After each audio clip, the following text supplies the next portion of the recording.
அனைவருக்கும் வணக்கம். நம்ம இன்றைக்கி பார்க்கக்கூடிய தலைப்பு லக்ன புள்ளியின் நுட்பங்கள் என்ற பகுதியில் 3ஆம் பாகத்தை பார்க்க போகிறோம். மிதுன லக்னம். இந்த மிதுன லக்னத்தில் லா அப்படின்னு எழுதப்பட்ட இடம் லக்னம். இதில் 3 வகையான நட்சத்திரங்கள் இருக்கிறது. அந்த நட்சத்திரங்களில் லக்னம் எந்த நட்சத்திரத்தில் நிற்கிறதோ அந்த நட்சத்திரத்தினுடைய புள்ளி லக்ன புள்ளி. குறிப்பாக செவ்வாய், ராகு, குரு, மிருகசீரிஷம், திருவாதிரை, புனர்பூசம் இந்த நட்சத்திரங்களில் இந்த லக்ன புள்ளி அமையும். இந்த லக்னம் எந்த நட்சத்திரத்தில் இருக்கோ அந்த நட்சத்திரத்தினுடைய அதிபதி லக்ன புள்ளி அப்படின்னு நம்ம எடுத்துக்கணும். புரிஞ்சுதுங்களா? இந்த லக்ன புள்ளி அதிபதி யாராக இருக்கணும் அப்படின்னா செவ்வாய், ராகு, குரு இந்த 3 கிரகங்களும் இந்த லக்ன புள்ளிக்கு அதிபதியாக இருப்பாங்க மிதுன லக்னத்திற்கு. இந்த மிதுன லக்னத்துடைய இப்போ உதாரணத்துக்கு மிருகசீரிஷம் நட்சத்திரத்தில் லக்னம் இருக்குது அப்படின்னா அந்த லக்னத்திற்கு அதிபதி செவ்வாய். இவர் 12 ராசி கட்டங்களில் மேஷம், ரிஷபம், மிதுனம், கடகம், சிம்மம், கன்னி, துலாம், விருச்சகம், தனுசு, மகரம், கும்பம், மீனம் இந்த 12 ராசி கட்டங்களில் இவர் எங்கே வேணால் இருக்கலாம். இந்த செவ்வாய் இந்த லக்னத்திற்கு கேந்திரம் 1, 4, 7, 10. அதாவது மிதுனம், கன்னி, தனுசு, மீனம் இது கேந்திரம். திரிகோணம் 1, 5, 9. மிதுனம், துலாம், கும்பம் இந்த ராசிகளில் செவ்வாய் இருந்தால் மிகச்சிறப்பான அமைப்பை பெற்றிருக்கும். இந்த மாதிரி கேந்திர திரிகோணங்களில் இந்த லக்ன புள்ளி அதிபதி இருக்கணும். சரி, இந்த லக்ன புள்ளிக்கும் இந்த லக்ன புள்ளி அதிபதிக்கும் உள்ள தூரம் நல்ல பாகையாக இருக்கணும். நம்ம ஏற்கனவே பார்த்தது தான். மேஷத்தில் எப்படி, ரிஷப லக்னத்துக்கு எப்படி, இப்போ மிதுன லக்னத்துக்கு எப்படி. சரி, இந்த மிதுன லக்னத்தில் ரொம்ப நுணுக்கமாக பார்க்க வேண்டிய ஒரு விஷயம் இருக்குது. என்னென்னா, இந்த புதன் சூரிய பகவானுக்கும் சுக்கிர பகவானுக்கும் இணைந்தே செல்லக்கூடிய ஒரு பிளானட்.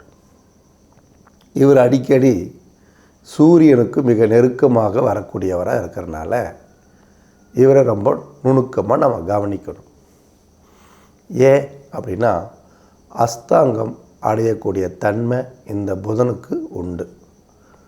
அதனால் நம்ம கொஞ்சம் இந்த புதனை நம்ம நுணுக்கமாக பார்க்கணும். மிக சூரிய பகவானுக்கு மிக அருகாமையில் இருக்கிறதுனால இந்த பிரச்சனை நமக்கு ஏற்படுது. அதனால் இவரை ரொம்ப கவனிக்கணும். ஏன்னா இவர் சூரியனை விட்டு அதிக தூரம் போக மாட்டார். அதனால் அஸ்தாங்கம் அடையுதா அப்படிங்கிறத நீங்கள் பார்க்கணும்.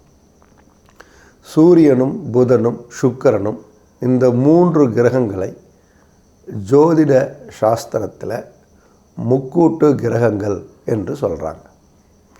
சூரியனுக்கு மிக நெருக்கமான பாகையில் புதன் செல்லும்போது அஸ்தாங்கம் அடைவார். இதில் சிறப்பு விதி என்னன்னு கேட்டிங்கன்னா, சில நட்சத்திரங்கள் அந்த பாவ சக்கரத்தில், அதாவது லக்ன புள்ளி இருக்கக்கூடிய பாவத்தில் நட்பு கிரகங்களாக இருக்கிறதுக்கு வாய்ப்பு அதிகம். அந்த நட்பு கிரகங்கள் இருக்கக்கூடிய கட்டங்களில் இந்த பிரச்சனைகள் வராது. அதையும் நம்ம நோட் பண்ணிக்கணும். குறிப்பாக உங்களுக்கு ரிஷபம் அப்படிங்கிற ராசி கட்டத்தை பார்த்துட்டிங்கன்னா சூரியன், சந்திரன், செவ்வாய் இந்த 3 கிரகங்களுடைய நட்சத்திரங்கள் அங்கே இருக்கிறதுனால இதில் அஸ்தாங்கம் அடைந்தாலும் பெரிய பாதிப்புகளை கொடுக்க மாட்டார். அதே மாதிரி கன்னி ராசியில் உத்திரம், அஸ்தம், சித்திரை இந்த 3 நட்சத்திரங்கள் அங்கே இருக்கிறதுனால அதுலேயும் பெரிய பாதிப்புகளை கொடுக்க மாட்டார். நம்ம அதை கொஞ்சம் நுணுக்கமாக நம்ம பார்க்கணும். உத்திராடம், திருவோணம், அவிட்டம் இது மகர ராசிக்குள்ளார இருக்கும். இங்கேயும் நட்பு நட்சத்திரங்களாகத்தான் இருக்கிறாங்க. இங்கேயும் பெரிய பாதிப்புகளை கொடுக்காது.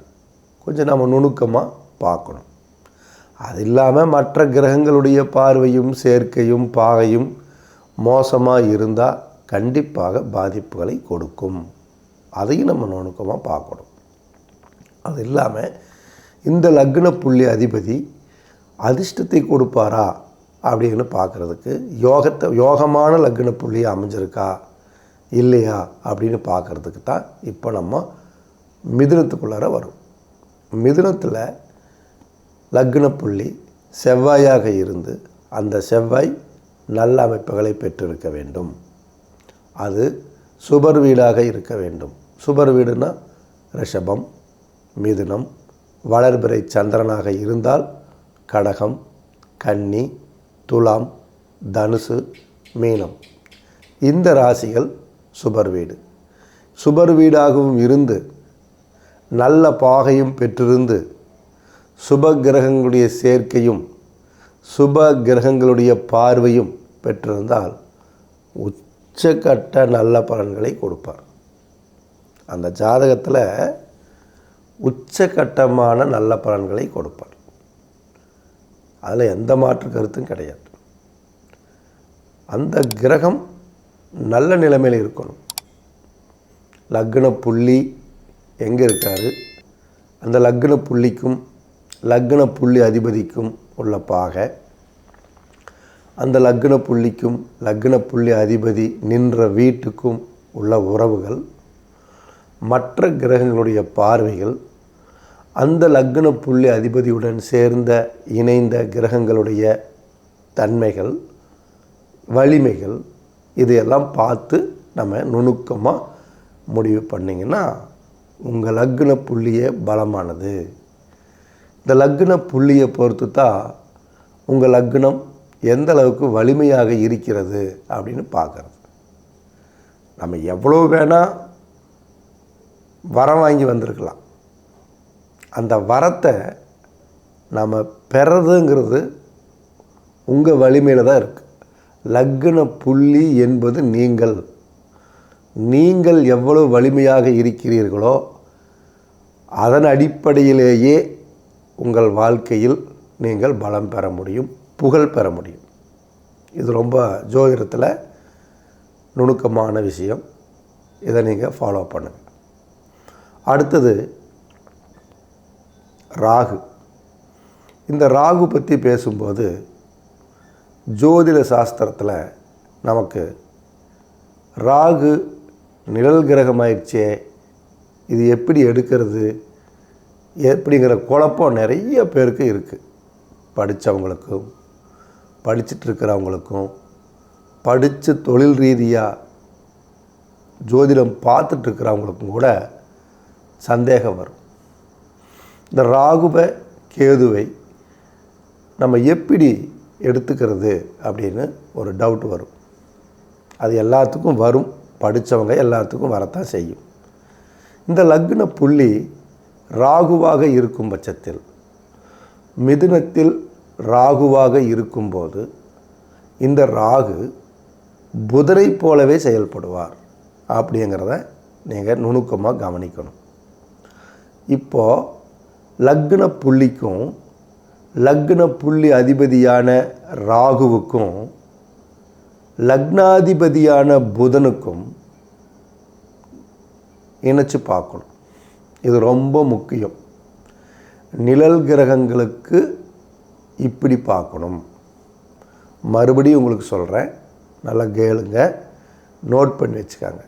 லக்ன புள்ளிக்கும் லக்ன புள்ளி அதிபதியான ராகுவுக்கும் புத பகவானுக்கும் இந்த 3 இடத்துக்கும் பலன் பார்க்கும். லக்ன புள்ளிக்கும் லக்னாதிபதிக்கும் என்ன எப்படி இருக்கார்? கேந்திர திரிகோணத்தில் இருக்காரா? அந்த புதன் அந்த மிதுனத்துக்கு கேந்திரமாக திரிகோணமாக அதை பார்க்கணும். அந்த ராகு லக்னத்திற்கு கேந்திரமாக திரிகோணமாக, அந்த லக்ன புள்ளிக்கு கேந்திரமாக திரிகோணமாக. இந்த ராகு புத பகவானுக்கு கேந்திரமாக திரிகோணமாக இப்படி பார்க்கணும். இப்படி பார்த்தீங்கன்னா தான் இந்த ராகுவுக்கு நம்ம நுணுக்கமாக எடுக்க முடியும். இப்படி இந்த நுணுக்கமாக இந்த விஷயத்தை தேர்ந்தெடுத்தீங்கன்னா ராகுவுக்கும் புதனுக்கும் நல்ல அமைப்புகள் கேந்திரங்கள் திரிகோணங்களில் இருந்து அசுப பாகையாக இல்லாமல் இருந்து சுப பாகையாக இருந்து அது சுபர் வீடாக இருந்து சுப கிரகங்களால் பார்க்கப்பட்டால் உச்சக்கட்ட நல்ல பலன். மிகப்பெரிய பேச்சாளன், கட்டமைப்பு என்று சொல்லக்கூடிய மிகச்சிறந்த ஒரு சட்ட நிபுணர், பேச்சாளர், கணிதன், கணக்கன், இப்படி வரும் முன் சொல்வதில் ஞானி. இவ்வளோ பெரிய நுட்பம் இருக்குது பாருங்கள் இந்த லக்ன புள்ளியில். அப்போது இந்த ராகுவும் புதனும் நல்ல பாகையாக இருக்கணும், சுபர் வீடுகளாக இருக்கணும், அது லக்னத்திற்கு கேந்திர திரிகோணங்களாக இருக்கணும், அசுபர்கள் பார்க்கக்கூடாது, சுபர்கள் பார்க்க வேண்டும். இப்படியெல்லாம் இருக்கும் பட்சத்தில் அந்த ஜாதகன் மிகச்சிறந்த ஞானி. இந்த புத பகவானுக்கு மட்டுமே திட்டம் இடுதல், திட்டம் தீட்டுதல் ரொம்ப ரொம்ப ஈஸியாக அவருக்கு பிடிக்கும். திட்டம் தீட்டியே எந்த மாதிரியான செயல் நடக்க போகுது அப்படிங்கிறத முன்கூட்டியே திட்டம் போடக்கூடிய கிரகம் இந்த புத பகவான். இந்த ராகு பெருசாக்கி கொடுக்கக்கூடியது. ஒரு சின்ன விஷயத்தை பெரிதாக்கி புதியதாக கண்டுபிடிக்க வைப்பதற்கு, புதிய புதிய பொருட்களை கண்டுபிடிப்பதற்கு இந்த ராகுவே முக்கிய காரணம். புத்திசாலியான புதனும் திட்டம் தீட்டுகின்ற புதனும் ஒரு சின்ன விஷயத்தை பூதாகரமாக ஆக்கி அதில் இருக்கும் நுணுக்கங்களை வெளிக்காட்டுபவன் ராகு.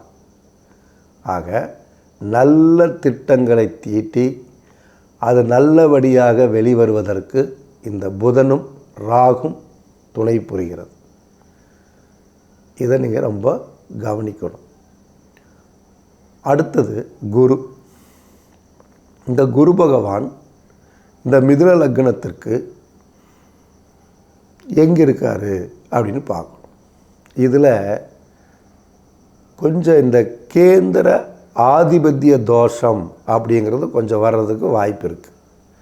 இந்த மிதுன லக்னத்துக்கு குரு 7, 10ஆம் இடங்களான கேந்திரங்களில் இருக்கும்போது கேந்திர ஆதிபத்திய தோஷத்தை பெறக்கூடிய ஒரு அமைப்பு வர்றதுனால கேந்திரங்கள் என்று சொல்லக்கூடிய இடத்துல இந்த மிதுன லக்னத்துக்கு இந்த குரு 7, 10ஆம் இடத்தில் வராமல் இருக்கிறதா இருக்கணும். இந்த லக்ன புள்ளி அதிபதி குருவாக வரும்போது மிதுனத்தில் லான் இருக்கும், அது புனர்பூச நட்சத்திரத்தில் இருக்கும். அந்த புனர்பூச நட்சத்திரத்தில் இருக்கும்போது அந்த லக்ன புள்ளி அதிபதி குருவாகவே வருவார். அந்த குரு கேந்திரங்கள் என்று சொல்லும்போது 7, 10 என்கின்ற இடம் வரும். அந்த இடத்துல குரு வராமல் பார்த்துக்கணும். இதையும் நுணுக்கமாக கவனிக்கணும். அடுத்தது திரிகோணங்களில் குரு இருக்கலாம். அதே சமயம் சுபர் வீடாக இருக்கணும், சுபர் பாகையாக இருக்கணும், சுவர்களுடைய பார்வை இருக்கணும். அப்போ இந்த லக்ன புள்ளி அதிபதி நல்ல இடங்களில் இருந்தால் உங்களுக்கு நீதிமான்,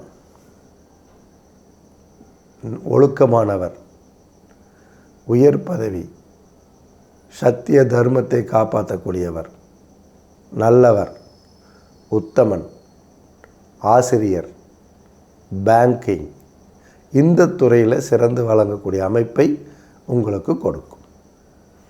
அப்போது மிதுன லக்னத்தில் செவ்வாய் பகவானாக இருக்கும்போது எப்படியெல்லாம் பார்க்கணும், ராகு பகவானை எப்படி நம்ம ஸ்பெசிஃபிக்காக பார்க்கணும் அப்படிங்கிற விஷயத்தை இந்த மிதுன லக்னத்தில் நம்ம பார்த்தோம்.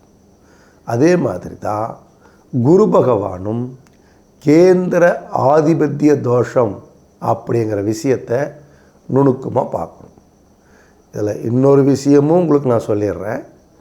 கேந்திர ஆதிபத்திய தோஷம் வேறு, கேந்திர அதிபதி தோஷம் வேறு. கொஞ்சம் நுணுக்கமான விஷயம். கேந்திரங்களுக்கு அதிபதியாக இருக்கும்போது அது கேந்திர அதிபதி தோஷம். கேந்திரத்தில் நிற்கும்போது அது கேந்திராதிபதி தோஷம். கேந்திர தோஷம் வேறு, கேந்திர அதிபதி தோஷங்கள் வேறு. இதை நீங்கள் கேந்திர தோஷம் அப்படிங்கிறது 4, 7, 10 நிற்கும் தோஷம். கேந்திர ஆதிபத்திய தோஷம் என்பது 4, 7, 10க்கு அதிபதியாகி அந்த 4, 7, 10 குரு இருப்பது கேந்திர ஆதிபத்திய தோஷம். அந்த அதிபதி வேற, ஆதிபத்தியத்துக்கு வேற அப்படிங்கிறத நம்ம நுணுக்கமாக கவனிக்கணும். அப்போது இந்த மிதுன லக்னத்துக்கு லக்ன புள்ளி அதிபதியாக குரு வரும்போது அது கேந்திர ஆதிபத்திய தோஷமாக வராமல் நீங்கள் பார்த்துக்கணும். இதை நீங்கள் கொஞ்சம் நுணுக்கமான விஷயங்களாக இருக்கிறனால இதை மீண்டும் மீண்டும் நீங்கள் கவனமாக கேட்டிங்கன்னா தான் கேந்திர அதிபதி தோஷத்துக்கும் கேந்திர ஆதிபத்திய தோஷத்துக்கும் வித்தியாசம் தெரியும் அப்படின்னு சொல்லிக்கிறேன். இதில் உங்களுக்கு ஏதாவது சந்தேகம் இருந்தால் கமெண்ட்ஸ் பண்ணுங்கள், லைக் பண்ணுங்கள், ஷேர் பண்ணுங்கள். இந்த வீடியோ உங்களுக்கு ரொம்ப பிடிக்கும்னு நான் நினைக்கிறேன். உங்களுடைய கருத்துக்களை பதிவு செய்யுங்க. நன்றி, வணக்கம்.